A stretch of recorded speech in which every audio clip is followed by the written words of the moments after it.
দর্শক, অর্থ বাণিজ্যের নানা খবরের পাশাপাশি আজ আমরা আলোচনা করব নিত্যপণ্যের বাজার পরিস্থিতি ও ঈদ কেনাকাটা নিয়ে। আর এ বিষয়ে কথা বলতে আমাদের সঙ্গে স্টুডিওতে উপস্থিত হয়েছেন জাতীয় ভোক্তা অধিকার সংরক্ষণ অধিদপ্তরের মহাপরিচালক মোহাম্মদ আলিম আখতার খান। স্যার, এ সময়ের বাণিজ্যে আপনাকে স্বাগত। Thank you. আপনাদের মাধ্যমের সমস্ত দর্শকদেরকেও ধন্যবাদ জানাই। স্যার, আমরা রিপোর্টে দেখলাম বা সরাসরি লাইভে আমরা যে তথ্যগুলো দেখলাম, ভোক্তাদের স্বস্তি নিয়ে আমরা খবর জানলাম, অভিযোগ কম পড়ছে ভোক্তা অধিকারে। এ বিষয়ে ভোক্তাদের স্বস্তির ব্যাপারটা আপনারা কতটুকু দেখছেন বা নিশ্চিত করতে পারলেন বলে মনে করছেন?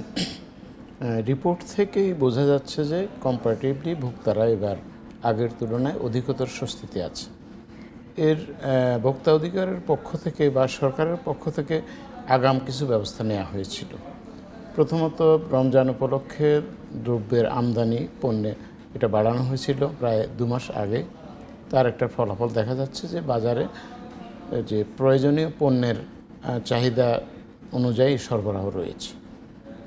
আবার অন্যদিকে ভোক্তা সংরক্ষণ অধিকার সংরক্ষণ অধিদপ্তর গত জানুয়ারির 15 এবং 16 তারিখে দুটো সভা করে।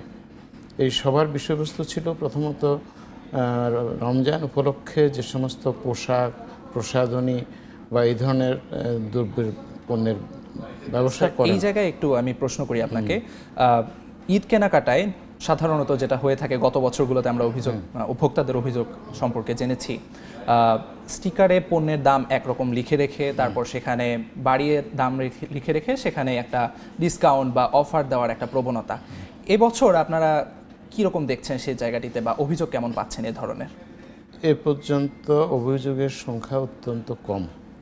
আমি বলবো যে রমজান কেন্দ্রিক অভিযোগের সংখ্যা এ পর্যন্ত আমার হাতে পৌঁছায়নি। তার অর্থ এই যে ভোক্তারা এ পর্যন্ত স্বস্তিতে আছেন, তারা সন্তুষ্ট আছেন। এর কারণ হিসাবে আমি বলবো যে আমরা গত জানুয়ারির 15 এবং 16 তারিখে দুটো মিটিং করেছিলাম।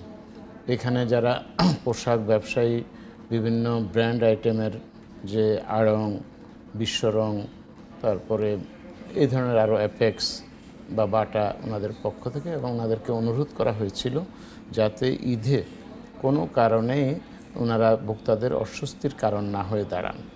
এর আগে আমি মনে করতে পারি এই জায়গায় যে তারা এই প্রতিশ্রুতি দিয়েছেন এবং তারা কথা রেখেছেন। শতভাগ হয় কি না এটা আমরা ঈদের শেষ দিন পর্যন্ত দেখতে হবে। তবে এই পর্যন্ত আমি একটা স্বস্তির খবর পাচ্ছি। এর আগে আপনাদের একটা অভিযোগ ছিল জেলা প্রশাসকদের অসহযোগিতাপূর্ণ আচরণ নিয়ে। রমজানের বাজার কেন্দ্রিক এবার তাদের সহযোগিতা বা অসহযোগিতা কেমন দেখছেন? প্রথমত, জেলা প্রশাসনের তো অনেক কাজ, সহযোগিতা বা অসহযোগিতার বিষয়টি আপেক্ষিক। তবুও কিছু কিছু ক্ষেত্রে আমি বলবো তাদের আরও অগ্রসর হওয়া উচিত সময় অনুযায়ী। সময়ের পরে এগুলোও লাভ নাই, সময়টাকে মূল্য দিতে হবে। তো এখন রমজানের উপলক্ষে আমি ভোক্তা সংরক্ষণ অধিকার সংরক্ষণ অধিদপ্তরের পক্ষ থেকে প্রত্যেক ডিস্ট্রিক্টে আলাদা একটা টিম গঠন করার জন্য অনুরোধ করেছি, এবং তার যে ব্যয়ভার যেটা ব্যাপারেও আসছে 1,41,000 টাকা করে প্রতিটা জেলা প্রশাসককে দেয়া হয়েছে অগ্রিম। তো এবং সারা দেশে প্রায় 91 লক্ষ টাকার বেশি দেয়া হয়েছে এটা অতিরিক্ত একটা টিম করার জন্য।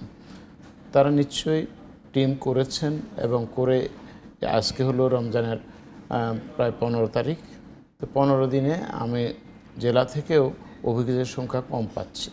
তার অর্থ এই যে জেলা প্রশাসন এই মুহূর্তে আমি বলবো তারা আমাকে এবং দেশকে সহযোগিতা করেছেন। এই বিষয়ে আপনার সঙ্গে আলোচনা করতে আবার আপনার কাছে ফিরবো। আমরা একটু সরাসরি বাজার পরিস্থিতি জেনে আসবো। এবার নিত্য পণ্যের বাজার পরিস্থিতি জানতে রাজধানীর কারওয়ান বাজারে সরাসরি চলে যাব রিপোর্টার অন্তরা সেনের কাছে।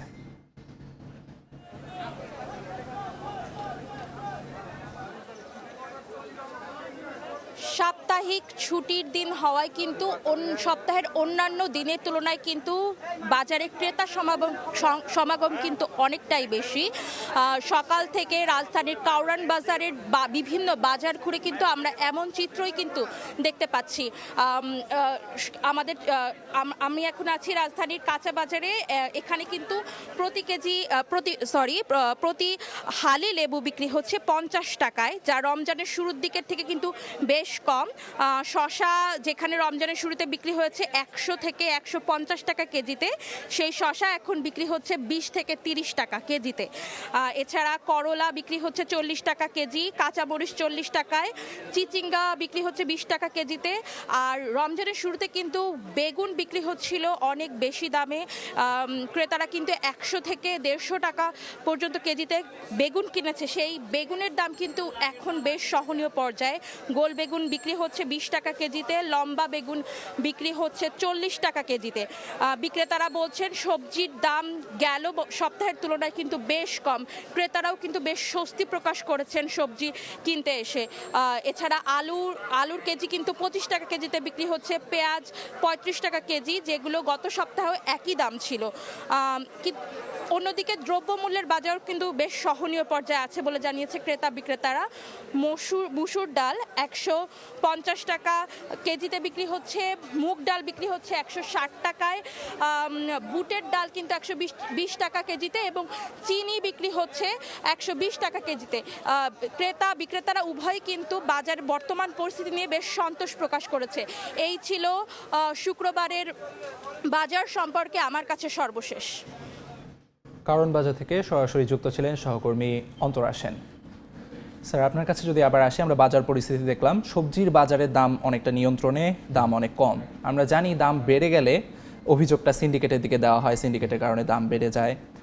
এই যে দাম নিয়ন্ত্রণে চলে এলো, কমে গেল, এর পেছনে কারণ হিসেবে আপনারা কি দেখছেন? প্রথমত এই মুহূর্তে বা এই মৌসুমে যে সমস্ত সবজির এখন সাপ্লাই, সেটা এবং এগুলো কাঁচা, যেহেতু এগুলো কোথাও সংরক্ষণ করে বেশি দিন রাখা যায় না, তাইলে এটা পচনশীল দ্রব্য বাজারে চলে এসেছে এবং বাজারে হস্তক্ষেপের পরিমাণটা কমে গেছে। যে মধ্যস্বত্ব থাকে তাদের একেবারে নিচ্ছিন্ন হয়েছে আমি না দাবি করলেও এটা কমে গেছে, এটা একটা কারণ। অন্যতম আরেকটা কারণ হলো যে আমরাও স্বাভাবিকের তুলনায় ডাবল আপনার তদারকি টিম এই রমজান উপলক্ষে দিয়েছি। সারা বাংলাদেশে প্রায় ধরেন 90টার মতো প্রচলিত যে টিম ছিল তার অতিরিক্ত দিয়েছি। সেই টিমটাও সবসময় মুভমেন্টে আছে। রাজধানীতে এখন প্রতিদিন 10টা করে টিম ভোক্তা সংরক্ষণ অধিদপ্তরের কাজ করছে, এর অতিরিক্ত হিসাবে জেলা প্রশাসন কাজ করছে, এটা একটা কারণ। আর প্রথম দিকে হয় কি, রমজান যখন শুরু হয় মানুষের মধ্যে এক ধরনের একটা শ্রেণীর মধ্যে আতঙ্কজাত অতিরিক্ত ক্রয় করার মানসিকতা থাকে। ওনারা এবার দেখেছেন যে পরবর্তীতে যে এরকমের কোনো আতঙ্কের কারণ নেই, যে কারণে অতি দ্রুত সবজি থেকে শুরু করে নিত্য প্রয়োজনীয় জিনিসের দাম স্বাভাবিকের মধ্যে চলে এসেছে, ভোক্তারাও এটা। সিন্ডিকেটের প্রসঙ্গে যদি আমি আবার ফেরত আসি, বিগত সরকারের আমলে বা বিভিন্ন সময় প্রতিমন্ত্রী পর্যায়ের লোকেরা সিন্ডিকেটকে দায়ী করে বা সিন্ডিকেট ভাঙতে পারছেন না এমন ব্যর্থতার কথা তারা প্রকাশ করেছেন। এখন সিন্ডিকেটের কি অবস্থা আপনারা দেখছেন এবং এই জায়গায় আপনাদের কার্যপদ্ধতির মূল্যায়ন কত? এখানে আসলে সিন্ডিকেট একটা বিস্তৃত বিষয় ধারণা, এবং এই সিন্ডিকেটের সাথে যারা যুক্ত থাকেন এরকম তারা এখন যে হঠাৎ নীরব হয়ে গেছেন বা ওনারা তাদের যে অভ্যাসগত কাজ সেটা বাদ দিয়েছেন, এটা মনে করার কারণ নেই। পজিটিভ সাইড হচ্ছে, আগে এই সমস্ত সিন্ডিকেট সরাসরি রাজনৈতিক এবং অনেকটা টপ পলিটিক্যাল পরিবেশে কাজ করতো, তাদের ছত্রছায়ায় কাজ করতো, তাদের প্রশ্রয়ে কাজ করত। এবার সে ধরনের কোনো প্রশ্রয়ের কোনো কাঠামো নেই, সুযোগও নেই। এই কারণে তারা কিছুটা হয়তো নিবৃত হয়েছেন, তার সুফলটা জনগণ পাচ্ছে। আবার অন্যদিকে সিন্ডিকেট যেটা ধারণা করা হয় সেটা সবসময় আমাকেও আমার দপ্তরে বলে থাকেন, কিন্তু সুনির্দিষ্টভাবে কোনো তথ্য দেওয়ার অনুরোধ করলে সেটা আমি পাচ্ছি না। থার্ড হলো, সিন্ডিকেট বা এই জাতীয় জিনিসগুলোকে ট্যাকেল দেওয়ার জন্য ভিন্ন একটা আইন আছে, সেটার নাম হলো স্পেশাল পাওয়ার্স অ্যাক্ট।